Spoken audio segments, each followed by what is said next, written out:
말씀 보겠습니다. 사도행전 2장 46절 47절입니다. 사도행전 2장 46절 47절. 날마다 마음을 같이하여 성전에 모이기를 힘쓰고 집에서 떡을 떼며 기쁨과 순전한 마음으로 음식을 먹고 하나님을 찬미하며 또 온 백성에게 칭송을 받으니 주께서 구원받는 사람을 날마다 더하게 하시니라. 아멘. 아멘. 네. 오늘 말씀 가지고 초대교회의 모습을 회복하라는 제목으로 여러분과 오늘 말씀 나누기 원합니다. 2026년 첫 주를 맞이하여 주님의 이름으로 여러분을 다시 한번 축복합니다. 네. 새해 복 넘치게 받으세요. 네. 우리가 초대교회는 어느 정도 수준, 어느 때로 보냐면 예수님이 승천하시고 오순절 성령 강림 이후에 탄생한 그 성령 중심 교회를 초대교회라고 얘기합니다. 이때부터 뭐 핍박받죠. 예수님 당시도 그랬지만 성령 부음을 받으시고 나가지고도 이때 엄청난 핍박들을 받습니다. 굉장히 핍박받아요. 그리고 나서 그 다음에 캐톨릭이 나타나고, 그리고 캐톨릭 하다 보니 그 안에도 양심이 있었던 뭐 루터, 칼뱅, 쯔빙글리 뭐 이런 분들이 종교 개혁을 일으켜가지고 뭐 95개조 방방문을 쳐 붙이고 또 뭐 성경을 독일어로 번역하고 막 이래가지고 사람들끼리 나눠볼 수 있도록 해주고 막 이러면서 종교 개혁이라는 게 일어나는데, 이 종교 개혁이 초대교회로 돌아갔으면 좋았는데 초대교회로 돌아간 게 아니라 새로운 형식의 교회가 또 나타나요. 그래서 그거를 이제 프로테스탄트 처치라고 그래가지고 우리가 전통 교회를 얘기합니다. 지금 그럼 우리 교회는 무슨 교회냐? 예? 열방교회예요. 우리 교회는 열방교회. 우리 교회는 열방교회. 우리 교회는 제가 송우영신 예배 또 물어봤는데 또 잃어버렸어. 너무 재미있는 좋은 것은 제가 설교를 계속 똑같은 걸 해도 기억을 못 하신다는 거예요. 아, 그래요. 미안합니다. 그래서 우리는 지금 우리 교회는 모던 처치예요. 현대교회. 그러니까는 그것을 지향하고 가는 거죠. 이 새 시대의 교회. 그러니까 형식에 붙들려 있고 형식적 예배가 아니라 진짜 개인이 만나는 성령의 임재와 그 다음에 새로운 피조물로 하나님 앞에 자녀가 된 이 사람들이 모여서 한 공간에서 예배를 하지만 자유롭게 하나님을 만날 수 있는, 그리고 본인이 예배의 인도자가 되는 그런 예배를 드리는 교회입니다. 이단이죠. 이단 아닙니다. 사실 저희 나라는 이런 예배가 어색할 수 있는데 미국은 다 이렇게 예배 드려요. 묵창기창 설기창 없어진 지가 오래됐습니다. 예배는 내가 드리는 거예요. 예배는 누가 드려요? 다시 자신감이 없어. 예배 누가 드려요? 그렇죠. 내가 예배를 드리는 주체입니다. 예배를 받으시는 분은 하나님이시지만 예배는 내가 드리는 거예요. 목사가 예배를 드려주지 않습니다. 목사는 예배를 끌어줄 뿐, 그 다음에 이렇게 잘못된 내용들을 수정해주고 말씀의 이해를 시켜줄 수 있고 도전을 줄 수 있고 비전을 주는 것이 목사의 일이고, 목사 역시 여러분과 동일하게 어떤 직분을 교회에 갖고 있어도 모두 다 예배자고 예배를 인도하는 사람이고 자기가 예배를 드리는 사람입니다. 믿으시기 바랍니다. 오늘 말씀 중에 보면 몇 가지, 한 4가지 정도로 교회에 대한, 교회는 이랬으면 좋겠다라는 교회가 이 폼이 여기에 나옵니다. 그래서 오늘 그것을 여러분하고 나누기를 원하고, 그 모습이 2026년 순복음 열방교회가 되기를 바라면서 여러분 잘 기억하셨다가 그대로 좀 행할 수 있는 여러분 되시기를 원합니다. 첫 번째로 날마다 성전에 모이기에 힘썼다라고 얘기합니다. 예배의 회복을 얘기해요. 날마다 여러분 교회에 모이기가 쉽지 않습니다. 그죠? 이게 말씀은 그게 있습니다. 그 선교적 사관에 보면, 선교적인 그 시각으로 보면 집진레벤이라는 독일어가 있어요. 집진레벤. 그게 뭐냐면은 삶의 자리라는 뜻이에요. 삶의 자리. 그러니까는 아프리카 가면 아프리카식이 있고, 한국에 가면 한국식이 있고, 중국 가면 중국식이 있고, 미국 가면 미국식이 있다는 거예요. 로마에 가면 로마의 법을 따르라는 것처럼 선교적인 마인드, 그리고 복음의 흡수에 있어서도 그 삶의 자리, 그 사람들의 살고 있는 영역이, 그리고 그들의 문화를 완전히 다 없애지 않고 그 위에 복음을 집어넣는 것을 중요하게 생각을 합니다. 이 당시에는 날마다 성전에 모일 수 있었어요. 당신들이 말하는 성전이라는 게 여기 그 초대교회의 성전은 사실은 뭐 카타콤 같은 데겠죠. 왜냐하면 밖으로 모이면 죽을 수도 있으니까 땅굴을 파고 그 제가 거기 가봤는데요. 저 겨우 나왔어요. 찡기더라고요. 예, 깊이 들어가면 옆으로 가야 돼요. 근데 또 배가 걸리고 제가 조금 추울 때 가가지고 잠바 두꺼운 거 입고 갔거든요. 그랬더니 거기 이스라엘 어디 그러니까 이스라엘도 갔다 이스라엘 그 무슨 동굴이 있어요. 되게 기념하는 동굴. 나보고 들어가지 말래요. 낑겨가지고 못 나온다고. 진짜 거기 낑겨가지고 못 나온대요. 그래가지고 전 거기를 못 들어갔어요. 그런데 이제 그 로마 쪽 가가지고 이제 카타콤이라고 지하에 그 기독교 박해를 받던 시즌에 사람들이 거기에서 모여가지고 예배도 드리고 그 안에서 살기도 하고 도망 다니고 할 때 있었거든요. 근데 거기가 이제 그 석회 암지대여서 땅굴 진짜 잘 파진대요. 그리고 잘 안 무너지고 물만 묻으면 잘 고정돼 있으니까. 그래서 제가 이제 거기를 들어가서 봤습니다. 들어가 봤는데 한 요 정도 되는 우리 교회 정도 되는 동공이 이렇게 있어요. 그게 거의 성전 자리래요. 그러니까 사람들이 개미처럼 여기저기 있다가 그 여기 모여가지고 같이 모여서 말씀을 나눴던 그 자리. 너무 눈물 나더라고요. 딱 갔는데 야 여기서 우리는 그냥 교회 이렇게 좋은 교회 막 엘리베이터도 있고 그죠? 좋지 않아요? 주차장도 완비되어 있고 롯데리아도 바로 있고 예. 이런 교회 좀 찾기가 어렵긴 해요. 근데 이런 교회 하나님이 주셨는데 이런 교회를 오려고 막 사모는 여기 있는 분들은 하시잖아요. 그죠? 좀 더 많은 분들이 그렇게 됐으면 참 좋겠어요. 근데 거기는 그렇지 못하고 정말 냄새나고 심지어는 거기에 시체를 놓는 칸들이 있어요. 장례를 그 안에서 그냥 지내는 겁니다. 장례 지내면 시체를 이렇게 그 벽을 파가지고 이렇게 그 책꽂이처럼 만들어가지고 거기다 이렇게 시체를 올려놔요. 예. 그러니까 시체 썩은 냄새도 그 안에서 날 것이고 음식 먹던 것도 나고 이런 그런 어려운 상황에서 그 사람들은 모이기에 힘써서 예배를 드렸다는 겁니다. 여기서 힘쓰다라는 얘기는 뭐냐면 끈기 있게 매달리다, 지속적으로 전념하다라는 뜻이 있어요. 우리가 날마다 교회를 나오는 것은 사실은 뭐 어려운 일이지만 여러분의 삶의 자리가 예배의 자리가 되는 것은 어렵지 않습니다. 그래서 여러분의 삶의 자리에 항상 예배하려고 하고 그리고 거기에 한둘씩 모이더라도 다른 얘기하고 남 욕하지 말고 거기서 기도할 수 있고 이랬으면 좋겠다는 거예요.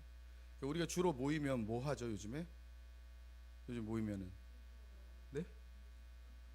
각자 유튜브 보고 카톡하고 주로 모이면 요즘에 뭐 경제 얘기하고 나라 어렵고 이러다가 다 망하느니 승하느니 이런 얘기 하는데 사실 우리가 그런 얘기보다 우리 믿는 사람들이 그리고 하나님의 자녀들은 우리가 이것을 위해서 기도하자. 우리가 이런 방향으로 기도하자. 마음을 모아서 기도하는 그런 여러분 되시기를 간절히 원합니다. 그리고 그거를 잠깐 하는 게 아니라 지속적으로 해야 되는 거예요. 끈기 있게 매달려야 되는 거예요. 여러분 기도 그냥 한 차례 하고 끝날 수 있는 믿음이 있다면 얼마나 좋겠습니까? 그런데 우리들 대부분은 기도를 하고도 못 믿기 때문에 지속적으로 하는 것이 중요합니다. 아이들이 공부할 때 반복 학습하잖아요. 반복 학습하는 이유가 뭘까요?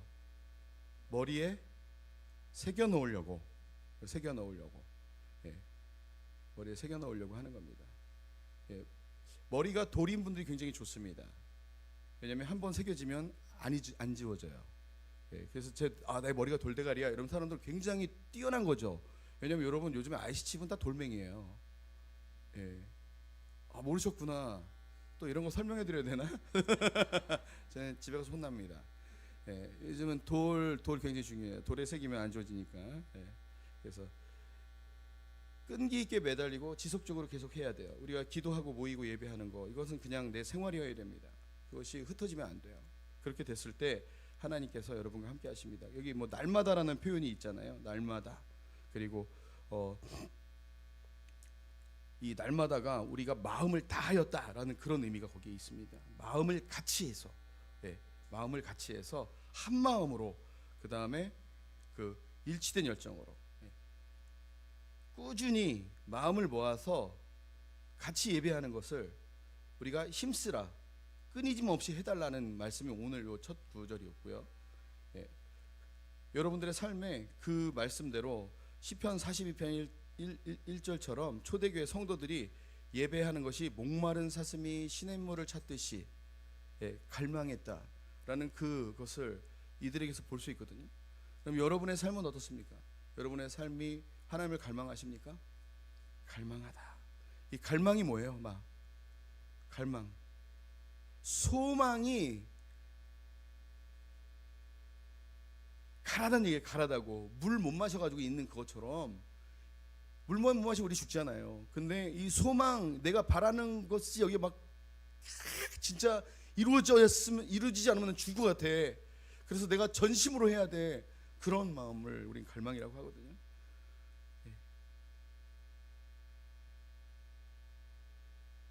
예배는 이렇게 드리는 거예요. 옆에 사람 눈치 보는 거 아니에요. 예. 지금 어떤 집사님 교회를 찾아다니시는데 그분은 기도하면 미친놈처럼 기도하시거든요. 저는 옆에서 보면은 저거 좀 이럴 정도로 열정적으로 기도하세요.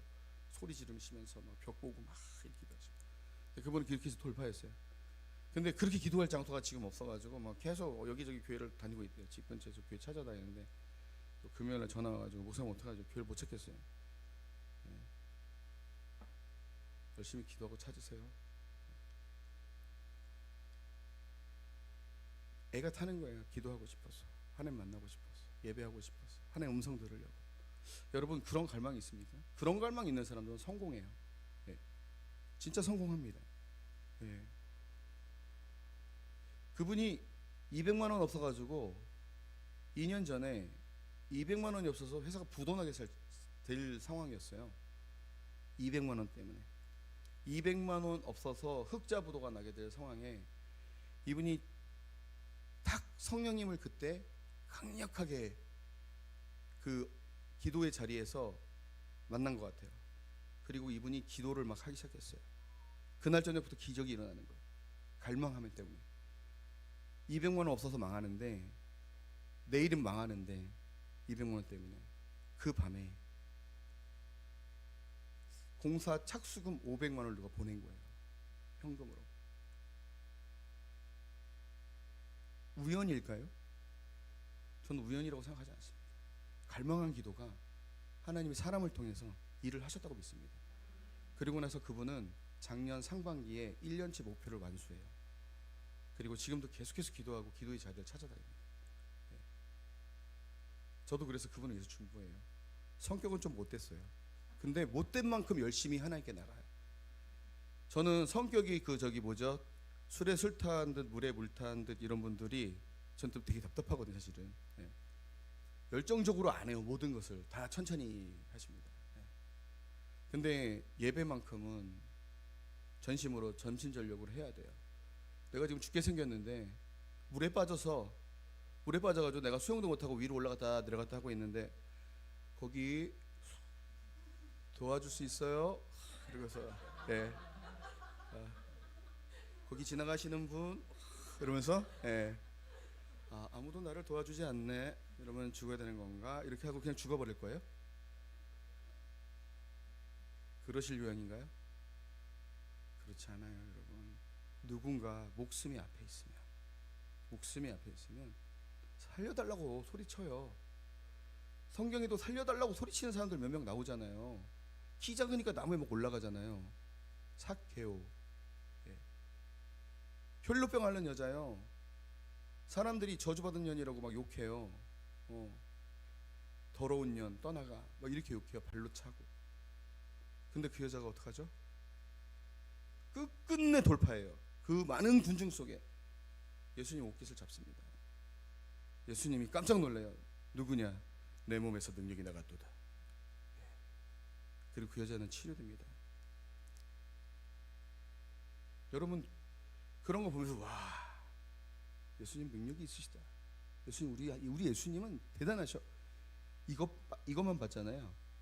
근데 여러분 예수님이 말씀하신 건 뭐냐면 삭개오 봐, 혈루병 환자 봐, 눈먼 자 봐. 저 사람들 나한테 소리 질러. 다가올 수 없을 때 소리 질러. 얼마나 갈급하면 소리 지르냐. 니네들 소리 지르냐. 살려달라고 소리 쳐보세요. 좀. 예. 살려달라고 제발. 그게 갈망이에요. 여러분 지금 막 모든 게 묶여있고 답답하고 그렇잖아요. 근데 여러분 그 기도가 항상 얌전하잖아요. 예. 여러분 미친 사람처럼 뛰어야 돼요. 미친 사람처럼 소리 질러야 돼요. 이럴 땐 그런 거예요. 둘째로는 떡을 떼야 돼요. 떡을 떼는 건 두 가지 의미가 있습니다. 성찬을 하는 것을 의미가 있고요. 그리고 뭐냐면 일반적인 식사를 얘기하는데, 일반적인 식사. 그래서 교회에 원래 옛날에는 교회에서 식사를 왜 점심을 준비했냐면 일반 성도들 먹이려고 준비한 게 아니라 성가대 때문에 그거를 준비하기 시작했거든요. 성가대는 예배 끝나고 연습해야 되는데 집에 갔다 오기 어려우니까 성가대 밥을 줬단 말이에요. 근데 어느 날부터 한 명씩 끼어들더니 전 성도가 다 가지고 먹는 거지. 그러니까 그 다음부터 이제 교회 문화가 점심밥 먹는 게 된 거죠. 예. 그리고 미국 교회, 캐나다 교회는 그 예배 전 되면은 앞에다가 이렇게 빵이랑 커피, 샌드위치를 쫙 놔둬요. 왜냐면 이분들 보통 2시쯤 예배를 드려요. 왜냐면 그 백인들이나 그 원래 거기 있는 사람들은 아침에 예배를 드리고 점심 먹고 나가거든요. 그러면 그 뒤에 그 한국 사람들이 교회를 빌려가지고 예배를 하기 때문에, 그래서 가가지고 이제 그 샌드위치 같은 커피를 쭉 놔두고 그거를 먹고 예배를 드려요. 예. 배고파서 이제 와가지고 있으니까 멀리서들 오거든요. 1시간 2시간의 거리에 와요. 다 뭐 30분 이런 거리 없어요. 거의 교회가 있는 데는. 우리는 지금 이렇게 뭐 상가교회 그렇게 있는데, 걔네들은 이제 그 교회들이 이제 어떤 이렇게 다운타운에 있어도 그 주위에 살기는 어렵거든요. 그러니까 좀 멀리 있어서 대부분 전철 타고 버스 타고 차 끌고 와도 1시간이에요. 여러분은 되게 가까운 교회를 다니시는 거죠 지금. 동의할까 모르겠지만. 근데 같이 식사를 하는 굉장히 중요한 것은 뭐냐면요, 이 식사 공동체가 주는 그 사랑이 있어요. 같이 밥 먹으면서 이야기를 하고, 그리고 같이 먹음으로 인해서 동질감을 얻기 시작합니다. 우리가 가족 말고 우리나라 사람들이 쓰는 단어가 있습니다. 뭘까요? 그렇죠, 식구요. 식구. 같이 먹는 거예요. 사실 요즘에 가족이라는 개념보다 식구라는 개념이 훨씬 더 가깝게 느껴져요. 사실 저는 친척들보다 교회 성도들이 저한테는 더 친척이고 더 형제예요. 우리 윤 목사님이나 김승란 집사가, 남진동 집사는 저한테는 가족보다 식구에 가까워요. 저분들은 한 집에 안 살지만 마음을 다 털어놓을 수 있는, 우리 김영규 집사님이나 이런 분들 오랫동안 같이 동고동락하면서 같이 한솥밥 먹고 자랐기 때문에 벌써 한 12, 13년 같이 이러고 하고, 우리 윤 목사님네하고는 저희하고는 한 24년 정도 됐네. 24, 5년 정도를 같이 보면서 지내고, 친형제보다 더 친형제 같고. 식구라는 개념, 같이 먹고 떡을 떼는 거 굉장히 중요한 일입니다.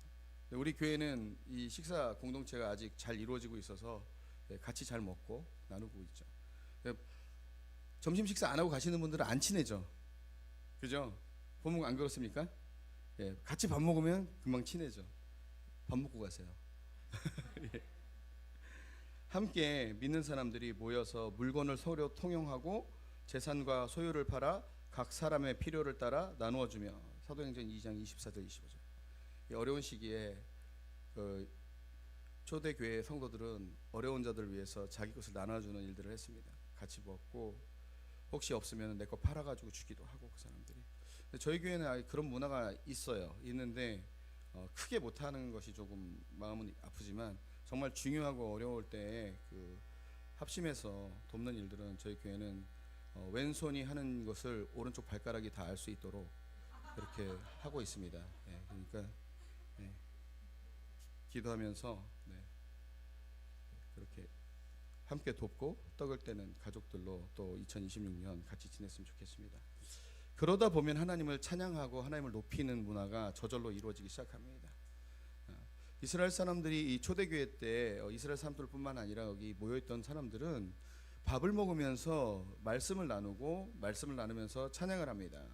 그래서 이제 우리처럼 이렇게 막 신나는 밴드가 아니라 뭐 하프 치면서 이렇게 드릉드릉 이렇게 하면서, 다윗의 하프 막 이런 거 아시잖아요.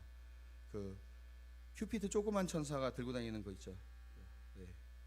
그 하프를 치면서 거기서 이제 그 말씀 한두가 뭐 말씀을 이렇게 해요. 뭐 찬송하며 찬양하라 뭐 이렇게 얘기하면 찬송하며 찬양하라 뭐, 우리 예배 때 제가 막 하잖아요. 이렇게 하는 것처럼 그걸 이제 하프 앤 볼이라고 그래가지고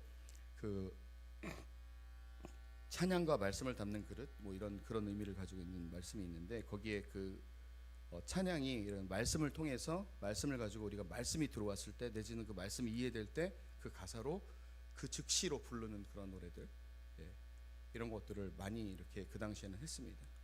악보도 없어요. 그래서 그러다 부르다 보면은 좋으면 따라 부르는 거고 유행가가 되고 그런 건데 누가 어떻게 틀리게 부르는지 모르지만 항상 그런 새로운 찬양들로 이렇게 하나님을 높였던 것들이 있습니다.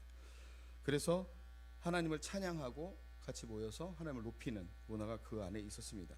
우리 교회는 특별히 찬양도 많이 하고 찬양을 좋아하시는 분들 많이 모이고 찬송하기 좋아하고 기도하시는 분들이기 때문에 이 문화는 뭐 그냥 쭉 유지되고 있었던 거죠. 예, 앞에 있는 것도 마찬가지지만 앞으로 더 이것을 활성화했으면 좋겠고요. 찬양은 우리의 삶에 정말 큰 무기입니다. 찬송 부르는 것은 우리의 삶을 돌파시킵니다. 예. 혼자 걷지 않을 거예요. 셋이 걸을 거예요. 이런 거 있잖아요. 그런 찬양. 그런 찬양들 뭐 굉장히 아침에 딱 일어나면은 나에게 주는 어떤 말씀이 찬양으로 올 때 있잖아요. 예? 아침마다 새롭고 늘 새로우니. 예.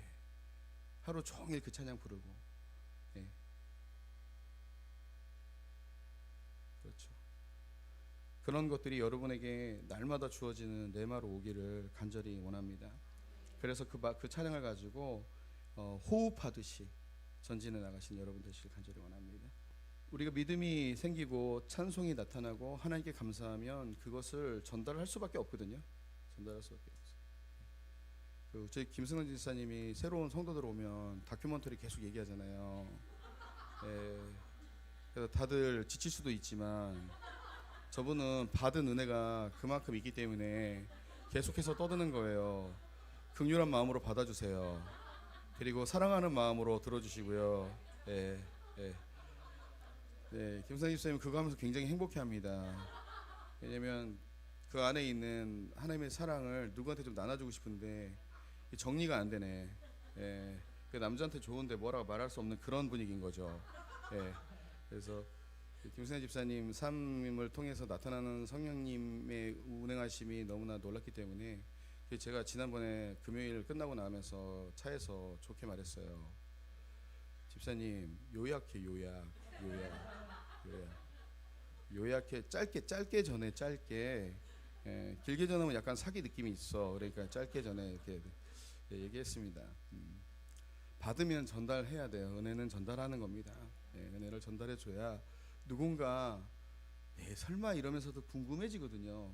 사실은 전도지 100장 전하는 것보다 슬쩍 이렇게 내가 받은 은혜를 전달하는 거, 내 삶을 전달해 주는 거, 이게 복음의 전달이 훨씬 좋거든요. 그래서 여러분의 삶 가운데 사람들에게 전달할 복음적인 그리고 이루어진 기적이 여러분의 몸과 삶을 통해서 나타나기를 예수 이름으로 축원합니다. 예, 우리 한 번만 정리하겠습니다. 예배를 회복하는 겁니다. 같이 모이기에 힘쓰셔야 돼요. 금요일에 멀어도 나오세요. 집에 못 가면 다 데려다주고 가겠습니다. 예, 일단 나오셔서 기도하시고 소리쳐 부르시고, 교회는 늦어도 오는 거예요. 늦어서 쪽팔려가지고 저 문 밖에 있지 말고 당당하게 걸어 들어오세요. 아버지 집이에요. 예, 식사 중에 들어온다고 이 새끼 밥 먹지 마 이러지 않으십니다. 식사 중에 들어와도 하나님은 그래 네 자리 여기야. 여기 네 거 준비했어. 여보 국이 식었네. 우리 아들 왔는데 국 데펴줘. 하나님은 그런 분이세요. 예배 중간에 막 들어왔는데 너 거기 예배 오지 말고 거기서 문 밖에 기다려. 이렇게 얘기하십니까? 아니요. 아들아 딸아 네 자리 데펴놨다. 여기 와 앉아라. 이제부터 예배도 괜찮아. 이거 여러분 면죄부 주려고 하는 게 아닙니다. 상황 따라 어쩔 수 없는 경우들이 생겨요. 예. 때로는 습관일 수도 있습니다. 그러함에도 불구하고 예배 자리에 나오는 거 여러분 중요한 일입니다. 교제를 회복하십시오. 같이 모여서 커피 마시고 같이 이야기하고 아름다운 얘기 전하고 그 에너지를 통해서 또 흘려내려 보내는 여러분 되시길 원합니다. 찬양할 때 입국 다물고 박수 안 치고 잘하나 보자 이러지 마시고, 저는 의찬이가 너무 존경스러워요. 의찬이가. 네. 의찬이 존경스러운 건 뭐냐면 저 친구는 틀리던 맞던 찬양해요. 소리 내서 찬양. 마이크 들고 와요. 나 이렇게 찬양하고 싶어. 제가 저 친구 분필 같은 거 들고 나갔을 때 정말 울컥했어요. 제가 저걸 왜 저렇게 갈망할까? 저게 그냥 누구한테 보여주고 싶어서 저러면 쪽팔릴 텐데 왜 저걸 갖고 나왔지? 근데 저 아이는 스피커로 나오는 당시 자기의 목소리로 하나님 높여드리고 싶은 거예요. 그래서 냅다 마이크를 줘버렸어요. 야, 그걸로 하지 마. 큰 마이크 써. 소리는 내가 저 뒤에서 조절할게.